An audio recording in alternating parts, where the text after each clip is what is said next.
Magandang araw mga kaibigan. Bigyan natin ng reaction, opinion itong article sa GMA News Online tungkol po sa kaso ni PRRD. Magandang balita po kasi yung may dalawang judges na pinitisyonan ng kanyang abogado na tanggalin sa kaso dahil bias.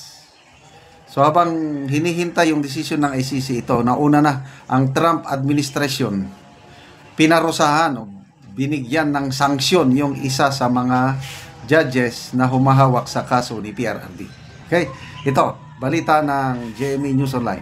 ICC judge in Duterte case among those sanctioned by Trump admin. Published June 6 ngayon. Okay, President Donald Trump's administration on Thursday imposed sanction on 4 judges at the International Criminal Court. So, an unprecedented retaliation over the War Tribunal's issuance of an arrest warrant for Israeli Prime Minister Benjamin Netanyahu and a past decision to open a case into alleged war crimes by U.S. troops in Afghanistan. So, Romeres back ang U.S. ICC in support to Israel and of course their American troops. So, 4 itong judges. So, sino-sino sila? Okay, ito. Solomi Balongi Busa of Uganda. Yan. Sanksyon yan, parusahan. Luz del Carmen Ibanez of Carranza, Peru. Pangatlo, Ren Adelaide Sophie Alapini Ganzo of Benin. Ito yung isa sa mga judges sa kaso ni PRRD na parusahan. And Betty Holler of Slovenia. So, according to a statement from U.S. Secretary of State Marco Rubio, in-announce yung sanction ng 4 na judges. Yan. Alapini Ganzo is among the judges handling the case against former President Rodrigo Duterte. She is also one of the 2 ICC judges being asked by the Duterte camp to be disqualified from handling the case. So, ano ang epekto sa mga judges na nasanksyon? Anong mangyari sa kanila? Ito. As ICC judges, these 4 individuals have actively engaged in the ICC's illegitimate and baseless actions targeting America and our close ally Israel. The ICC is politicized and falsely claims unfettered discretion to investigate, charge, and prosecute nationals of the United States and our allies, sabi ni Secretary Rubio. Okay, ito na ang mangyari sa kanila.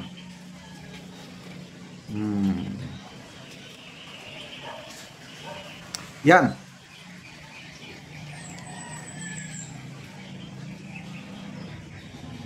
Sanctions severely hamper, ito yung epekto.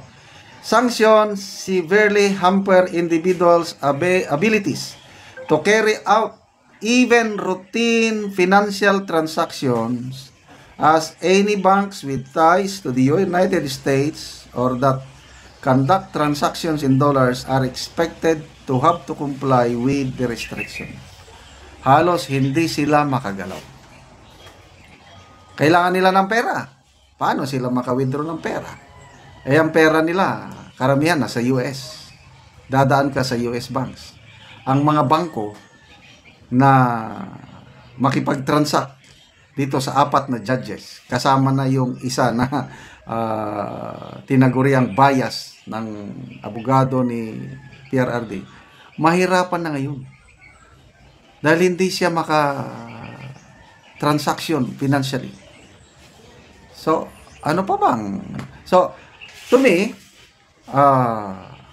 this is a good development kasi baka lalong maapura, sana makatulong ito sa desisyon ng ICC na tuluyan ng tanggalin itong 2 judge na hinihinala ang bias.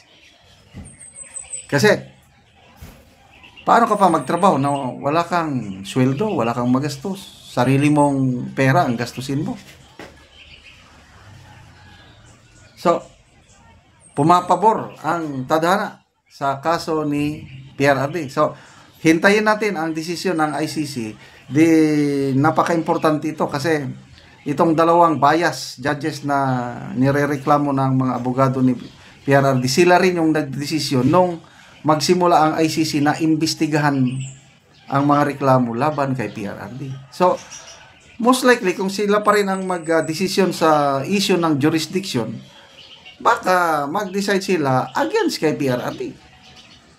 Kaya, wise move itong ginawa ni Attorney Kaufman, Attorney Jacobs, na i-disqualify. At yung petition na yon is inaksyonan ng korte. Ngayon, pinag-aaralan na ng ICC body as a whole. President ba yun? Pinag-aaralan.